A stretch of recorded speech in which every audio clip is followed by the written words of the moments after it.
तो हाय दोस्त, आप सब कैसे हैं। हम भी अच्छे हैं, आप ही हमारे हिसाब से ठीक ठाक होंगे। आइए चलते हैं हम अपने गाड़ी से खेत के तरफ और आपको वहाँ दिखाएंगे प्याज की खेती के जानकारी के बारे में।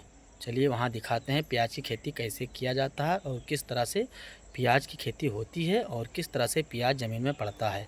आइए वहाँ की जानकारी देते हैं। हमारे चैनल पर ऐसे बने रहिए, आगे की आपको दिखाएंगे।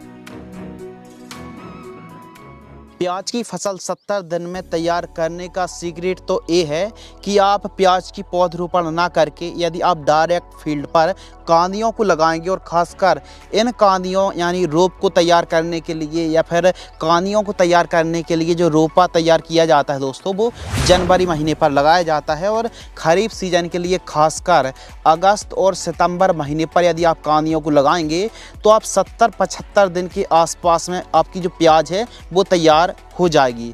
यानी जब बहुत ज़्यादा बरसात होती है और पौध तैयार नहीं हो पाता है, उस समय यदि हम डायरेक्ट कांदियों को अगस्त सितंबर महीने पर लगा देते हैं तो जो प्याज है वो बहुत जल्दी ग्रो ले लेती है, बहुत जल्दी से विकास कर जाती है, कंद का साइज़ भी काफ़ी अच्छा आता है। तो इस प्रकार यदि आप 1 एकड़ में आप कांदियों को लगा रहे हैं तो 6 क्विंटल से लेकर 8 क्विंटल 1 एकड़ में आपको कांदियों की ज़रूरत पड़ेगी। और कांदी आप घर में भी तैयार कर सकते हैं, जो छोटे टाइप के ट्यूबर हैं। तो 1 एकड़ में कांदी तैयार करने के लिए दोस्तों आपको तकरीबन 3 से 3.5 किलोग्राम सीड्स की रिक्वायरमेंट पड़ेगी। तो इस प्रकार भी हमारे किसान भाई खेती करके और जो समय आपको 120 दिन के आसपास का लगेगा तो वह लगभग 70-80 दिन में एकदम प्याज मार्केट में चली जाती है। और दीपावली आते आते जो रेट है वो नई प्याज की काफ़ी अच्छे मिलने के पूरे आसार रहते हैं। लेकिन विधि कोई भी हो, आपको बेड विधि मेड़ बनाकर ही आपको प्याज की खेती करनी चाहिए। तो ये जानकारी भी आपको मिलेगी। प्लस आपको रबी सीजन में प्याज का जो कंद है उसकी चमक, साइज, शेप, क्वालिटी और ज़्यादा उत्पादन निकालने के लिए आपको कौन सी वैरायटी का चुनाव करना चाहिए। थ्रिप्स, जलेबी रोग, पर्पल ब्लॉच और खासकर कुछ गिनी चुनी जो बीमारी आती हैं दोस्तों, प्याज के कंद को, प्याज की फसल को बर्बाद करने की पूरी कोशिश रहती है।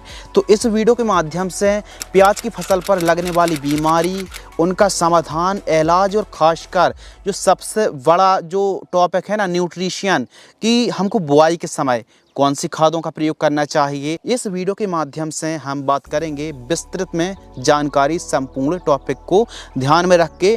तो कैसे आप कंद का विकास कर पाएंगे, इसके लिए एक सीक्रेट आपको फॉर्मूलेशन साझा करने वाले हैं ताकि आप भी प्याज की फसल से एक अच्छी उपज, एक अच्छा उत्पादन निकाल सकें।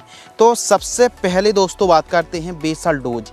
यानी जब आप खेत की तैयारी कर रहे हों उसी समय यदि आप ठीक तरीके से खेत की तैयारी कराते हैं, 1 से 2 बार कल्टीवेटर चलवाइए। मिट्टी जितनी ज़्यादा भुरभुरी रहेगी, मेड़ बनाने में, वेड बनाने में उतनी ही आसानी होने वाली है दोस्तों।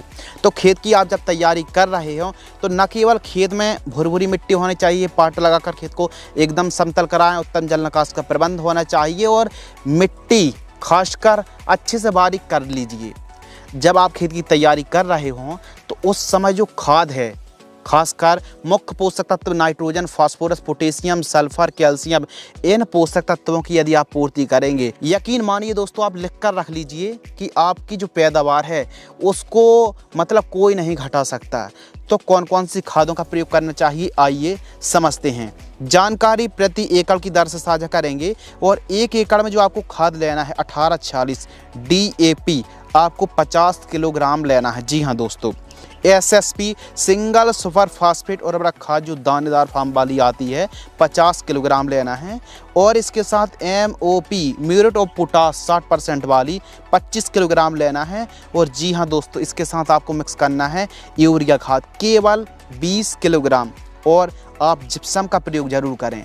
प्याज की फसल पर ज़्यादा से ज़्यादा सल्फर की आपूर्ति करेंगे।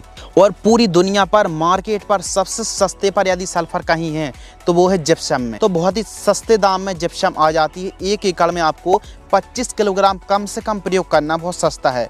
और कहीं कहीं पर वाइट ग्रब की सफ़ेद लट की समस्या देखने के लिए मिलती है, तो आप कार्बोफ्यूरान, क्लोरपाइरिफास या फिर रीजेंट ले लीजिए 3 किलोग्राम। इन सभी को ठीक तरीके से मिक्स करना है। और कहीं आपके पास सस्ते में आसपास गोबर की खाद, सड़ी पकी हुई गोबर की खाद है, तो उसको भी आप 1 से 2 ट्रॉली पूरे खेत में बिखेर दीजिए। इन सभी खादों को जो हमने नाम बदलाए हैं, इन खादों को मिक्स करके 1 एकड़ में आपको दे देना है।